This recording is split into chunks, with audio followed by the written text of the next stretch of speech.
Hérétique est un podcast politique mêlant entretien et débat. Hérétique pour questionner les dogmes et les mythes. Hérétique parce que la politique n'est pas la religion. Hérétique parce que vouloir penser est toujours le début de la dissidence. Notre invité de février 2024, Boualem Sansal, croupit toujours dans les geôles algériennes. Il est d'abord le nom de l'abomination du régime algérien, au pouvoir depuis 60 ans, d'une indépendance rongée par la bigoterie, l'incompétence et la corruption, qui fait de l'émigration le seul horizon désirable pour sa population. Bien sûr, la rétention de l'écrivain dans ce cloaque est également le fait de l'impuissance des services français, ayant fait reddition face au chantage post-décolonial et se condamnant à l'attentisme honteux et au ridicule international. Mais Boualem Sansal est également le symbole, et c'est bien plus grave, d'un peuple français qui commence à comprendre qu'il a non seulement été congédié du pouvoir, mais que celui-là semble bien le livrer au chaos d'une histoire s'annonçant particulièrement barbare. Jusqu'à quand ?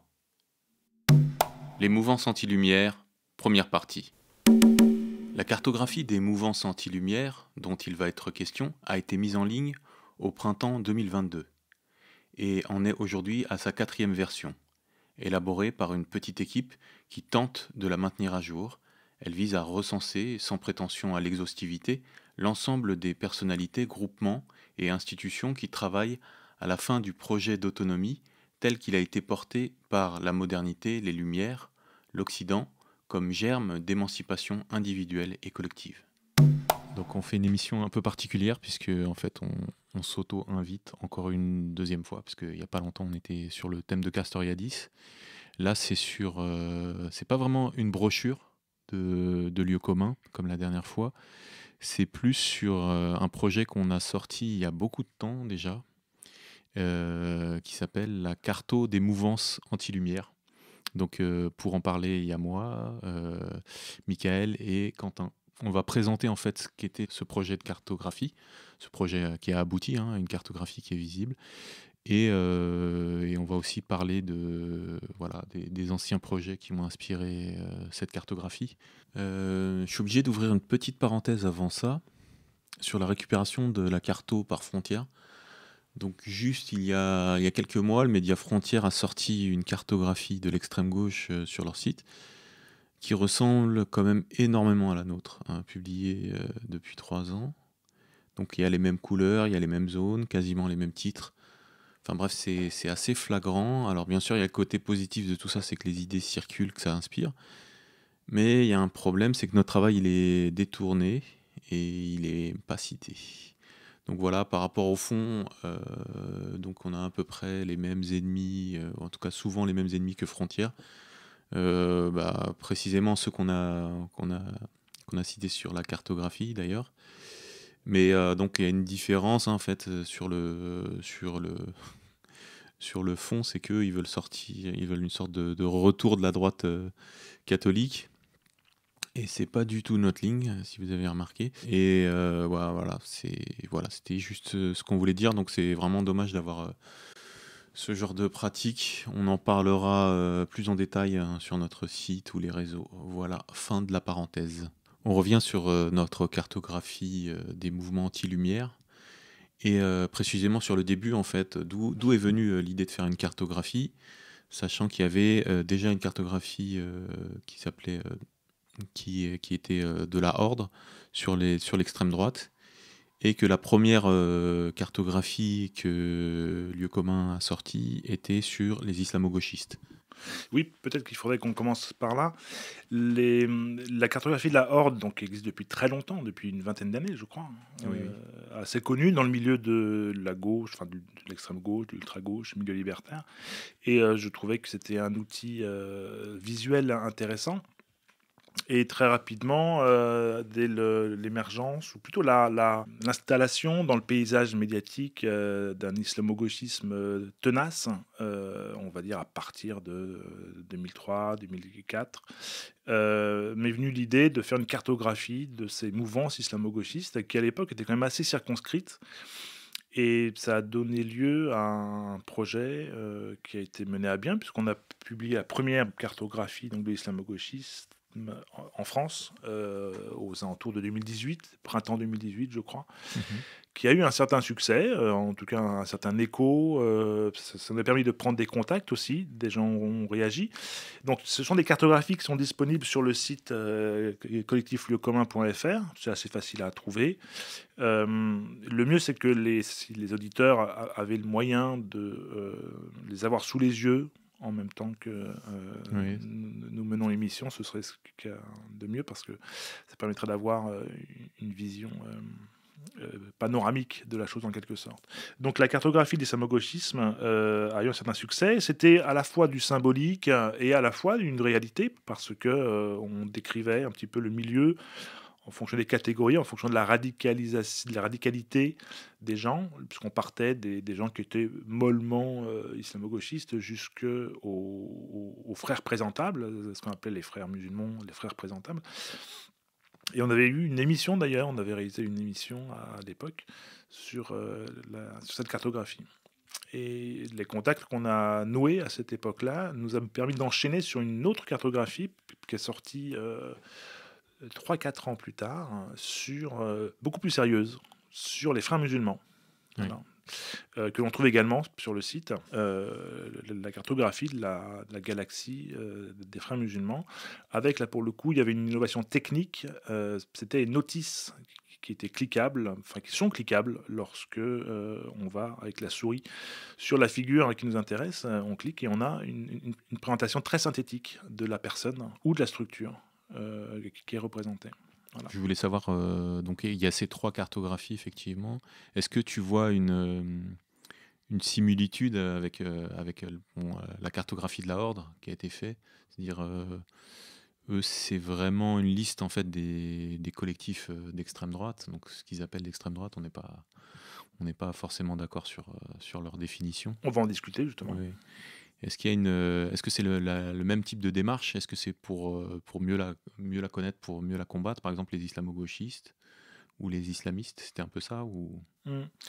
C'est une bonne question. Alors déjà moi personnellement, je suis pas très au clair avec cette histoire de cartographier les gens. Il y a un côté un peu fichage, moi qui Oui. me plaît pas tellement. Ce qui est assez drôle, c'est que les gens qui nous le reprochent sont les mêmes qui apprécient beaucoup la cartographie des antifascistes qui représentent l'extrême droite. Donc en fait, ces gens qui sont d'accord pour ficher les gens d'extrême droite, mais pas être eux-mêmes fichés dans des catégories.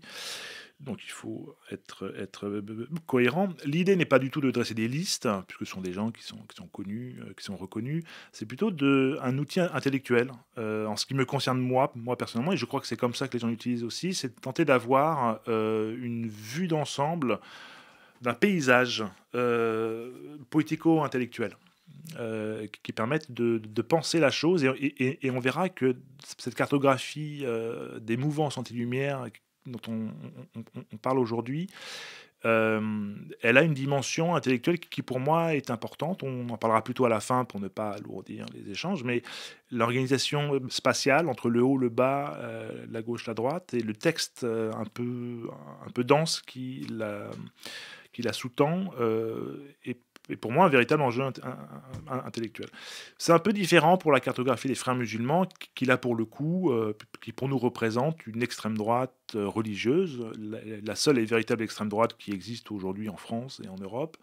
Donc là, oui, on pourrait reprendre le slogan effectivement des antifascistes, mieux la connaître pour mieux la combattre. Et là, j'ai beaucoup moins de scrupules, bien sûr. Après, Voilà. là, je suis obligé de demander une précision parce que tu dis la seule extrême droite, ça veut dire que tu as une définition, on a une définition aussi claire de l'extrême droite. Ce qui n'est pas forcément le cas justement des gens qui disent cartographie l'extrême droite et ils n'ont pas de définition d'extrême droite. C'est assez impressionnant, mais c'est quasi la réalité. Il y a quelques articles, je crois, sur la Horde qui définissent, mais c'est de manière assez floue. Et d'ailleurs, dans la carto, je crois, la carto actuelle, on retrouve les Républicains sont d'extrême droite. Ça va très très loin. Oui, oui, le magazine Causeur d'extrême droite, etc. Ça fait longtemps à Lieu commun, ça fait plus de 10 ans, on avait sorti un tract sur l'extrême droite, 2014, qui est toujours beaucoup apprécié d'ailleurs, parce que c'est effectivement le seul texte qui tente de définir rationnellement ce qu'on entend par extrême droite d'habitude. Et ces 5 critères qui viennent d'un texte de Guy Fargette, qu'on a un petit peu étoffé. Le premier critère, c'est par exemple une volonté d'établir une société clairement antidémocratique. Voilà. C'est-à-dire où la majorité du peuple n'est pas appelée à prendre des décisions. Une société donc fortement hiérarchisée entre ceux qui décident et ceux qui obéissent. Voilà. Que ce soit dans dans un ordre traditionnel ou un ordre fasciste ou tout ce que l'on veut. Et très clairement, ce n'est pas du tout ce que l'on voit aujourd'hui dans ce qu'on appelle l'extrême droite nationale, que ce soit au Front National, que ce soit au Rassemblement National, ou chez Zemmour, ou chez Causeur, etc. Ce sont les premiers, même si c'est pour des raisons opportunistes, hein, qui exigent que le peuple soit entendu aujourd'hui. Voilà. Mais par contre, du côté des islamistes, très clairement, on a la volonté d'instaurer une société théocratique qui, par définition, est opposée radicalement à la démocratie. Voilà. Ça, c'est un premier critère, une société antidémocratique et hiérarchisée. Deuxième critère, ça pourrait être par exemple la place des femmes, qui est fondamentale. Bon, là, il n'y a pas de dessin à faire. Hein. C'est du côté de l'islamisme, on sait très bien le sort qui est réservé aux femmes. En France, même l'extrême droite, ce qu'on peut appeler les féministes d'extrême droite, Némésis, etc., ne sont pas du tout des gens qui ont envie de revenir aux acquis du féminisme. Même si on peut y avoir un éloge de la femme au foyer, etc., dans les faits, on voit très mal ces gens revenir sur un certain nombre de droits qui ont été acquis, ou en tout cas ça me semble extrêmement minoritaire. Le RN ne remet plus en cause le droit à l'avortement. Oui, par exemple, bien sûr. Alors, le RN n'est vraiment plus du tout d'extrême droite aujourd'hui, hein, que ça nous plaise ou pas. S'il l'a été, il ne l'est plus. Et lui-même est débordé par la base électorale qui le porte aujourd'hui au pouvoir. Voilà, hein. Il fait que suivre le mouvement, il fait que s'adapter à une poussée populaire qu'il n'a même pas suscitée, qui est vraiment de l'ordre de la réalité due à des phénomènes que sont les migrations de masse, que sont la corruption de tout l'appareil politique ou médiatique, que sont l'expansion de l'islamisme, etc. etc.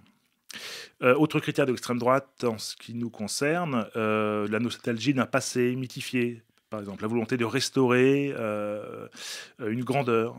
C'était le cas du fascisme de Mussolini avec l'Empire romain. C'est le cas, par exemple, de la Grande Russie, du retour impérial, de multiples pôles civilisationnels. Et évidemment, du côté de l'islam, c'est très clair. Il y a un projet de restauration du califat. Voilà. C'est assez évident. Autre critère de l'extrême droite, ça pourrait être une fascination pour la violence, par exemple. Une façon de trancher les conflits, non pas par les négociations, non pas par l'argumentation, mais par la violence, au fond, une fascination qui est érigée en principe de fonctionnement. Voilà. Alors, du côté de l'islam, c'est ce qu'on a vu, hein, du côté de l'islamisme, il y a quelque chose qui est de cet ordre-là. Du côté des antifas aussi, hein, là pour le coup, on peut donner un petit coup de griffe. Hein, dans les 1000 antifas, il y a tout un virilisme qui se développe et une fascination pour la violence que l'on prête à l'ennemi fasciste supposé, mais qu'en réalité on exerce sans aucun complexe, d'autant plus que l'ennemi est déshumanisé. Voilà, il suffit de traiter quelqu'un de fasciste et à partir de là, il peut avoir une confrontation physique. On ne débat pas avec les fascistes, on leur met une balle dans la tête, quoi, comme Voilà, récemment. Oui, tout à fait. À partir du moment où ils sont faibles, hein, parce qu'à partir du moment où ils sont un peu plus forts, comme le sont les islamistes, là pour le coup, on négocie. On va se mettre à négocier, voilà, où on se soumet. Après, c'est une extrême droite qui n'est pas occidentale. C'est aussi ça qui joue un rôle. Oui, bien sûr. On est vraiment dans un anti-occidentalisme. Et au fond, cette extrême droite, la véritable extrême droite est anti-occidentale au sens où l'Occident est porteur, notamment de ce projet d'égalité, de ce projet de liberté qui s'est matérialisé à travers toute l'histoire de l'Occident depuis 1000 ans, et notamment les Lumières et le mouvement ouvrier, etc. Justement, on peut glisser dessus, en fait. On a défini, c'est vrai, l'extrême droite. Et là, on parle de mouvance anti-lumière, comme il y a une confusion souvent en ce moment entre finalement ce qu'on appelle l'extrême droite, c'est souvent les gens que l'extrême gauche comment, insultes d'extrême droite, fascistes, et cetera, souvent ils accusent les gens d'être proches de l'Occident, proches d'Israël, proches de et cetera, et en fait, les Lumières, heu, c'est un mouvement, occidental qui s'inscrit dans une culture. Comment tu pourrais définir, en fait, ces Lumières? Je pensais à le côté, une espèce de la sortie des croyances religieuses. Il y a une volonté, en tout cas, de s'émanciper, une volonté de progrès qui arrive, un peu avant la Révolution française. Oui, alors on peut revenir justement, pour aborder la question, à la genèse de la cartographie, parce que c'est une cartographie en fait qui, est un mélange des 2 précédentes. La cartographie des islamo-gauchistes, puisqu'on représente les islamo-gauchistes sur cette cartographie des anti-lumières, et on reprend aussi, une grande partie de la cartographie de la galaxie des Frères musulmans, puisqu'il y a un pôle, islamisme sur cette cartographie aussi. Heu, alors lorsque, on a conçu cette carto, on s'est demandé, quel titre lui donner, et au fond, qu'est-ce qu'on essayait de représenter? Donc on a beaucoup hésité, anti-Occident, anti-France, anti-liberté, anti-modernité, et cetera, et on a trouvé, bah, finalement, que le terme anti-lumière, c'est assez approximatif, nous semblait rassembler, la plupart des choses que l'on voulait dire. En fait, on observait effectivement le phénomène des gens qui se disent, progressistes et qui, en fait, luttent contre leurs propres idées, historiquement. Bah, on parle beaucoup des islamo-gauchistes, mais bah, le retournement de Mélenchon récente est un exemple typique, mais c'est des gens qui, combattent férocement les idées qui sont issues du mouvement ouvrier, du mouvement de la gauche, quoi, en fait. Heu, En disant le contraire, mais c'est dans les faits, c'est ça, en fait. D'où le sous-titre «Les mouvances anti-lumière, du progressisme à l'obscurantisme». Voilà, et on a peut-être dû commencer par là, un certain nombre de pôles qui vont des islamistes, bien sûr, aux islamo-gauchistes, en passant par l'écologie décoloniale, les mouvances anti-flics, on n'a pas trouvé de meilleur terme que ça, le décolonialisme, l'indigénisme, le racialisme. Alors on va revenir dessus, c'est juste pour lister un peu, donner une vision globale aux gens qui ne l'ont pas sous les yeux. Le lobby pro-religion, les sans-frontiéristes. Voilà. Et l'islamisme turc, qui est un cas un peu particulier, et puis l'extrême droite, un petit pôle, l'extrême droite française. Alors, en quoi tout ça nous semble rassembler les mouvances anti-lumière? Euh, on définit dans un petit texte en bas à droite les lumières de manière avec deux termes un peu imprécis, mais qui nous semblaient malgré tout dire beaucoup de choses. Euh, le principe de l'autonomie et le principe de la souveraineté. Voilà. Alors qu'ils se rassemblent, les deux se rassemblent, hein.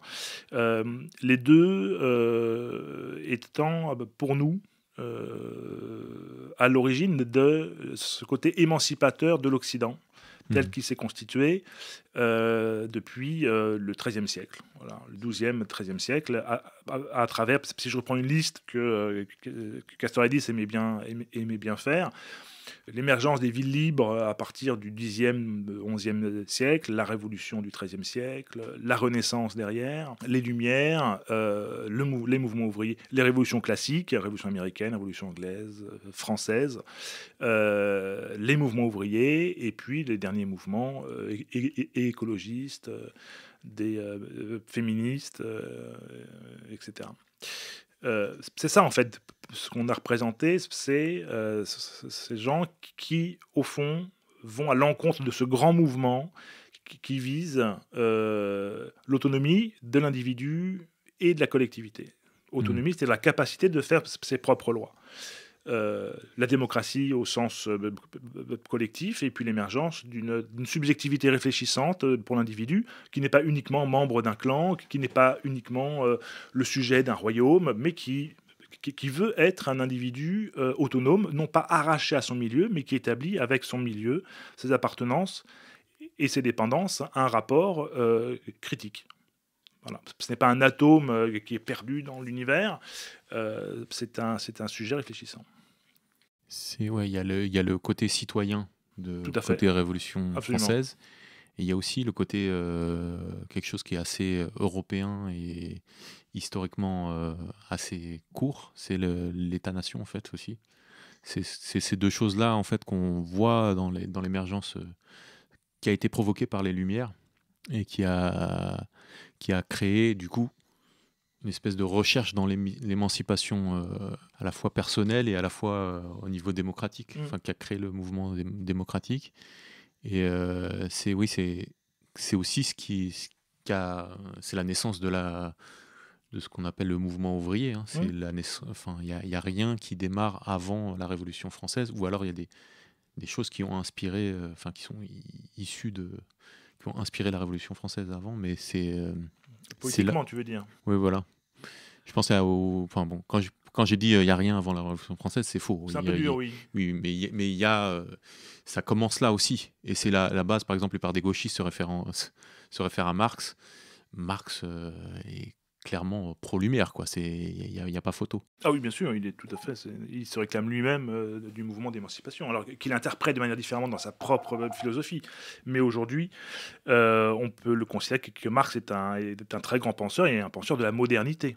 Évidemment, même s'il est critique de cette modernité, mais le principe de la modernité, c'est d'être critique vis-à-vis d'elle-même. Hmm. C'est tout le paradoxe très profond de l'autonomie, c'est que critiquer sa propre société, critiquer sa propre civilisation, critiquer sa propre culture, critiquer son propre mouvement politique, se critiquer soi-même, c'est une capacité culturelle qui n'est pas évidente du tout dans l'histoire de l'humanité. Voilà. C'est ça qui est en train de disparaître. L'autocritique est en train de devenir un autodénigrement. Et à l'inverse, on a une catégorie, on pense aux islamistes, aux communautaristes, aux racialistes, une catégorie de personnes qui deviennent vraiment incapables de se critiquer eux-mêmes. C'est aussi le côté, ce qu'on appelle postmodernisme, c'est-à-dire de critiquer la modernité et donc de détruire d'aller au bout de la critique, mais du coup de détruire le fondement même qui ont permis la critique en fait. Oui, La rationalité notamment. c'est toute la convergence dont on parlera un peu plus tard entre les postmodernes et les prémodernes. C'est-à-dire que les gens qui se prétendent hyper critiques de la modernité, qui se prétendent être des postmodernes, en réalité ne font que converger vers une prémodernité, c'est-à-dire une société traditionnaliste, tout simplement, qui passera par une phase de désordre, de chaos, dans lequel on est en train d'entrer, dont on ne peut sortir que par un ordre autoritaire, quel qu'il soit. Mais je voudrais revenir sur une chose que tu as dit qui était très vraie, qui était plus concrète que ce que je disais, l'émergence du citoyen, effectivement, donc l'individu dans sa cité, il répond de sa cité, il participe à l'élaboration des lois, c'est le modèle grec, bien sûr, qui a été repris par l'Occident. Et tu as parlé d'État-nation, il me semble que c'est pas la même chose, l'État et la nation. Mhm. Moi, je réclame toujours du principe libertaire d'un État, d'être contre le principe d'un État indépendant de la société. L'État doit être le représentant du peuple. Donc, c'est plus un État. Le principe même de l'État dans les sociétés, dans les démocraties modernes, entre guillemets, dans les oligarchies contemporaines en réalité, c'est que l'État est indépendant et totalement séparé de la population. Voilà. Le principe d'une démocratie directe est qu'au contraire, il n'y a plus d'État en ce sens-là. Il y a une autorité centrale, il y a un pouvoir, mais qui est contrôlé à tous les niveaux par les individus. Par contre, il y a une nation. Ah voilà, alors le principe de nation, là, il y a peut-être un petit peu de temps à passer là-dessus. Une clarification. On parle de souveraineté, ça veut dire un peuple qui est assemblé, enfin, en tout cas des gens qui sont assemblés à un endroit et qui gèrent un territoire. Et très souvent, à gauche, à extrême gauche maintenant, il est de bon ton de discréditer, de conspuer, de dénoncer le principe même de la nation, ce qui est une absurdité totale, parce que dès que l'on réfléchit un tout petit peu, la nation, c'est un principe de gauche qui a émergé durant la Révolution française. C'est ce qui permet de sortir du royaume d'un côté, c'est-à-dire le domaine du roi, de l'empire, c'est-à-dire de l'État universel, de la tribu, où c'est un lignage, on appartient à des familles, etc. La nation, c'est une communauté auquel on peut adhérer, voilà, ou pas. On peut quitter une nation et on peut y adhérer. C'est le principe de l'immigration. Vous êtes un étranger. Le projet de la nation française vous plaît, ou anglaise, ou italienne, ce que vous voulez. Vous y adhérez, vous participez à ce projet-là et vous vous appropriez le passé, le présent et le projet. Euh, donc c'est une notion qui est extrêmement émancipatrice. Le principe de la démocratie est d'établir une souveraineté, quel que soit le niveau, au niveau de la commune, au niveau de la région, au niveau d'une assemblée générale d'associations, c'est un principe de souveraineté. À l'échelle d'un pays, ça s'appelle une nation, tout simplement. Donc on peut supprimer la nation. Moi je demande toujours aux gens qui sont anti-nationaux, par quoi vous remplacez la nation? Qu'est-ce qu'on fait? Vous faites une fédération, on peut toujours appeler ça une nation. Le principe est toujours d'établir une souveraineté collective, quelle que soit l'échelle. Ou alors vous rétablissez, ou alors un empire, un califat, tout ce que vous voulez, ou alors un royaume, ou alors une tribu. Voilà. Mais le principe de la nation est très important. Et dans le mouvement ouvrier n'était pas anational, il était international. C'est-à-dire le principe est d'établir des relations entre des peuples qui ont établi le cadre de leur souveraineté. Nous décidons. C'est aussi le principe des organes de solidarité. La sécurité sociale, qui est une conquête évidemment, ne peut exister que dans le cadre d'une nation. Ne serait-ce qu'économiquement. On ne peut pas étendre le principe de la couverture sociale indéfiniment si ce n'est pas relativement au nombre de cotisants. Ça n'a aucun sens. Donc être contre la nation, c'est le projet en fait des oligarchies financières et capitalistiques. C'est évident. On peut souligner que c'est une création aussi assez récente, la nation, qui date des Lumières. De la Révolution française même la Révolution française, et contre les royaumes. Contre les royaumes, les royautés européennes, qui pour le coup étaient mondialistes, puisque le principe était de refuser que les peuples décident localement qui décident des décisions et de leur propre souverain. Je voulais passer au pôle, en fait. Donc là, pour décrire en fait la carto des mouvances anti-lumière, c'est des espèces des zones d'influence qui sont représentées par des couleurs qui font des ondes. Et donc il y a les différentes parties, c'est oui les anti-flics, on les a cités, mais les néo-féministes, les islamo-gauchistes, les sans-frontiéristes, lobby pro-religion, islamiste, féministe islamique, écologie décoloniale, et la partie indigéniste racialiste.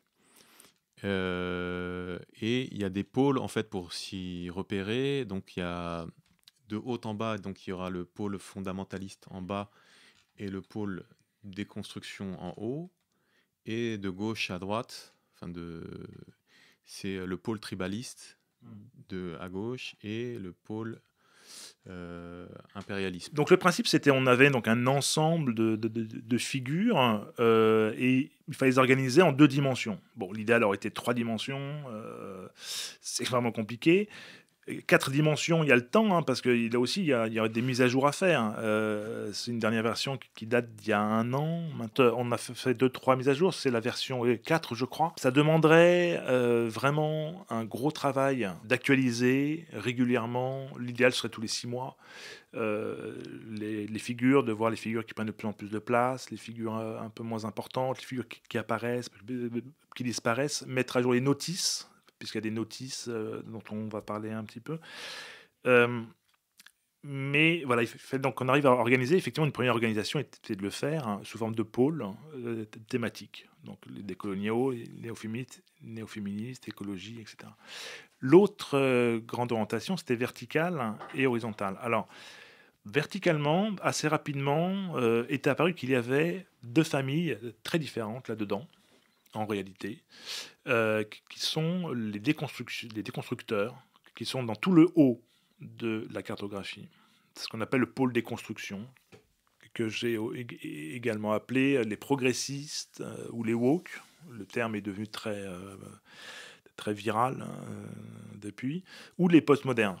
Alors, le principe de ces gens-là, c'est de déconstruire l'Occident, de le détruire en réalité, de d'utiliser son autocritique traditionnelle, pour l'autodénigrement justement. Et eux ont pour fonction, dans cette énorme machinerie qui se met de fait en place, et pas pensée, hein, mais c'est une grosse machine, eux, leur but est de détruire, de mettre à bas les structures mentales de nos sociétés. Voilà. De faire en sorte que les choses deviennent impensables et chaotiques. Et au contraire, on va avoir dans le bas, dans tout le bas de la cartographie, le pôle des fondamentalistes, que je préfère appeler les obscurantistes, ou les néo-traditionalistes, ou les prémodernes, justement. Alors eux, leur option n'est pas du tout la même. Eux, leur principe est d'affirmer un ordre traditionnel.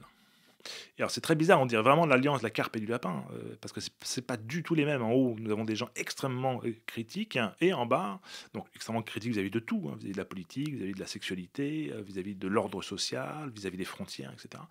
Et au contraire, nous avons en bas des gens, on pense aux islamistes, on pense aux indigénistes, aux racialistes, et aussi aux pro-religions, qui veulent imposer un ordre indiscutable, autoritaire et fixe. Donc on voit bien le partage des tâches. En haut, on va détruire nos sociétés contemporaines, et en bas, on va les remplacer par quelque chose d'autre. Et c'est une sorte de couple sadomaso en fait. Les masos sont en haut, les postmodernes, et les prémodernes sont en bas. Et en fait, ils sont d'accord sur la destruction de l'Occident, Voilà. mais pas d'accord sur Enfin, en fait, en gros, en haut, c'est des queers qui sont complètement déconstruits, et en bas, c'est des gens qui revendiquent la religion, la construction. Enfin, il peut y avoir.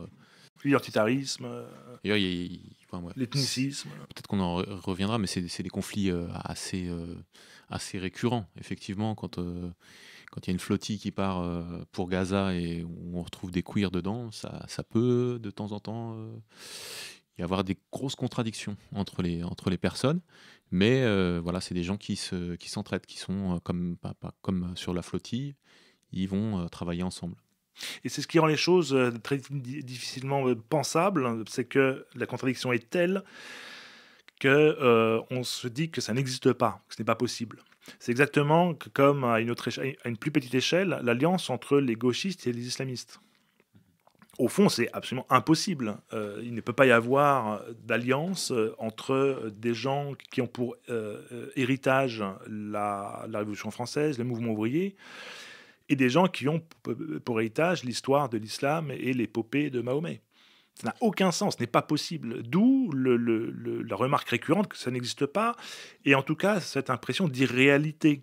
Mhm. Les gens sont incrédules, on ne croit pas, ce n'est pas possible que des gens, qu'un Mélenchon se fasse de fait le compagnon de route des islamistes. Ça n'a pas de sens. Et pourtant, ça existe, ça perdure, ça fait 20 ans que c'est visible et évident. J'ai dit compagnon de route parce qu'en réalité, la seule manière de penser la chose, c'est de considérer qu'il y a une alliance objective entre les totalitarismes. Voilà. Ou en tout cas entre les obscurantismes, c'est-à-dire le stalinisme, le marxisme-léninisme, avec ses centaines de millions de morts, a été un obscurantisme terrible dans le XXe siècle. Et l'islam traditionnel est également de cette nature. Donc il y a une alliance entre les deux pour venir à bout de l'Occident, c'est-à-dire à bout des sociétés ouvertes. Voilà. L'Occident, non pas en tant que machine capitaliste, mais en tant que société porteuse d'une ouverture et d'une possibilité de liberté et d'émancipation. Et au fond, on pourrait même dire que c'est une alliance entre deux monothéismes, entre le troisième monothéisme qui est l'islam et le quatrième monothéisme qui est le marxisme-léninisme, qui est vraiment une croyance religieuse qui prétend être une philosophie de l'émancipation, c'était l'ambition de Marx, et qui au fil du temps, en un siècle, est devenu un système d'oppression absolument terrible. Et d'où ça permet aussi de faire le lien avec le lobby des pro-religions, qui est aussi sur cette cartographie. On voit une alliance entre toutes les religions, tous les monothéismes, contre justement les sociétés qui sont porteuses de ce projet démocratique qui est le nôtre, de l'héritage des Lumières. Donc oui, je voulais revenir sur les pôles. Du Oui, coup, il y a donc ça c'est l'abscisse verticale. En haut, je rappelle, pôle déconstruction. En bas, pôle fondamentaliste. Et du côté gauche-droite, c'est pôle tribalisme et le pôle impérialiste. Donc ça, c'est peut-être un peu plus compliqué à comprendre. Mais moi, enfin pour résumer simplement, il y a des gens, donc ça va être un peu caricatural, hein, mais des acteurs du chaos, en fait, qui veulent détruire l'Occident. Et de l'autre côté, on a des gens qui sont plutôt dans la construction d'une alternative à l'Occident. Donc forcément, on va retrouver du côté droit l'islamisme, les lobbies pro-religion aussi, des gens qui gèrent. Donc ça, c'est peut-être à redéfinir, mais la partie impériale, qu'est-ce qu'on entend par là? Et de l'autre côté, effectivement, on a les mouvements plus des émeutiers et des gens qui font un espèce de retour aux tribus, donc je pense au racialisme et les anti-flics qui... c'était un peu compliqué en fait de mettre ce pôle, on pourrait y revenir dessus, parce que nous aussi on est contre le contrôle de l'État. Mais là, on est plus sur des gens qui préfèrent les mafias voilà, qui vont par exemple trouver super les rodéos urbains, enfin des trucs complètement absurdes, plutôt qu'un policier d'ailleurs je sais pas à quel point ils sont populaires dans les quartiers, mais moi, ayant vécu dans les quartiers, je pense que à part quelques racailles, tout le monde doit détester les anti-flics dans ces quartiers-là. en fait, bah, c'est intéressant ce que tu dis à propos des scientifiques, parce que là, on est vraiment dans la contradiction. Ce sont des gens qui prétendent être anti-autoritaires, mais qui, de fait, travaillent à ce qu'on appelle un appel au pair. C'est-à-dire, en créant un chaos, les gens n'aspirent plus qu'à une chose, c'est un ordre indiscutable. Voilà. Donc en fait, ce sont des pseudo-anards qui provoquent le chaos, et le seul effet est de provoquer un appel à l'autoritarisme. Le cas historique assez clair et récent, c'était les émeutes de 2005, qui ont été vantées par tous ces gens-là, et le raz-de-marée pour Sarkozy qui a eu lieu en 2007. Voilà. Mm. L'élection de Sarkozy a été la conséquence directe et évidente des émeutes de 2005. Voilà. Très Mm. clairement, qui ont créé un sentiment d'effroi dans tout le pays. Donc là, on est vraiment dans la contradiction. Cette contradiction entre les deux pôles horizontaux, le tribalisme d'un côté, l'impérialisme de l'autre, en fait, il n'y a pas d'opposition. C'est ça qui est terrible, et c'est ça la prise en tenaille diabolique dans laquelle on est pris. C'est pas du tout ça, c'est pas vraiment les tenants du chaos d'un côté, les tenants de l'autorité de l'autre. Dans un empire, les deux vont de pair, en Mm. réalité. Nous, on est habitué à vivre dans une nation avec des gens qui sont plus ou moins d'accord avec les lois qui sont édictées parce que ce sont leurs lois. Voilà. S'ils sont contre ces lois-là, fondamentalement, ils font une révolution, une insurrection, etc. Dans un empire, il n'y a aucun rapport entre l'État autoritaire et la vie réelle d'en bas. La vie réelle des gens est organisée en communautés religieuses, ethnico-religieuses et tribales. Et l'Empire ne fait que surplomber cet agglomérat de peuples, en réalité, et le ponctionne pour collecter l'impôt. Voilà. Et en montant les communautés les unes contre les autres, et en utilisant les barbares de manière à extorquer, justement, cet impôt-là. Donc, ce n'est pas du tout contradictoire d'aspirer à l'empire et d'aspirer à la tribu. Tout dépend du côté où on se place, en réalité. Et les anti-flics, dont on vient de parler, c'est exactement ça. C'est-à-dire qu'ils vantent le désordre, mais en réalité, ils ne font que pousser les gens à aspirer à plus d'ordre. C'est ça le piège idéologique. Il y a d'ailleurs, par exemple, dans la figure de Kerry James, il y a Exactement. quelqu'un qui dit que voilà, ce que la République n'a pas réussi à faire avec lui, l'islam a réussi à le faire, à lui donner des valeurs, etc. Tout à fait. En fait, il ne rejette pas un système de valeurs, même coercitif, violent, etc. il trouve que finalement l'État français n'a pas été assez dur avec lui. Enfin, c'est un peu contradictoire parce il va toujours se plaindre de la police, etc. Et après, ce que je voulais dire, c'est qu'il y a, par exemple, ils sont anti-flics, mais ce qu'ils veulent, c'est pas la disparition des flics, c'est plus une police communautaire. Mm. Par exemple, bon, il y a eu des déclarations comme ça qui montrent que ce qu'ils veulent, c'est que tout le monde suive l'islam, qu'il y ait des gens qui se surveillent entre eux. C'est des choses qui sont vantées du côté indigéniste, et qui sont clairement... ouais, c'est le gardien de la révolution en Iran, quoi. C'est un peu ça. Oui, oui, absolument, c'est exactement ça. D'ailleurs, les dernières déclarations d'Oria Boutelja vont exactement dans ce sens, où elle dit qu'elle est nostalgique d'un ordre de contrôle où règne le contrôle social mutuel et où elle dit explicitement qu'elle est très contente, elle adore ce sentiment lorsque elle a l'impression que son corps ne lui appartient plus, que son corps appartient à la Oumma en réalité. Donc là, on est vraiment. Elle fait des déclarations. Moi, j'aime beaucoup Boutelja. Elle fait des déclarations qui sont explicites. Et ça, c'est comment dire, une profession de foi anti-lumière. C'est exactement ça. Elle fuit la liberté. Ça, c'est absolument magnifique. Je voulais revenir sur une chose dont tu as parlé, de Kerry James. Voilà. Ça, c'est une figure qui est intéressante, effectivement, et qui est très classique, qu'on connaît lorsqu'on a habité dans les villes ou les quartiers dits d'immigration. C'est la figure du jeune qui fait à peu près n'importe quoi, une sorte de Naël, voilà, plus ou moins brigand, plus ou moins racaille, qui met à l'épreuve tous les cadres d'autorité qui l'entourent et qui arrivait à l'âge de maturité, entre guillemets, en étant passé éventuellement par la case prison ou toxico, se range absolument et épouse un ordre complètement hétéronome. Devient notamment islamiste en ce qui concerne Kerry James. C'est très très courant.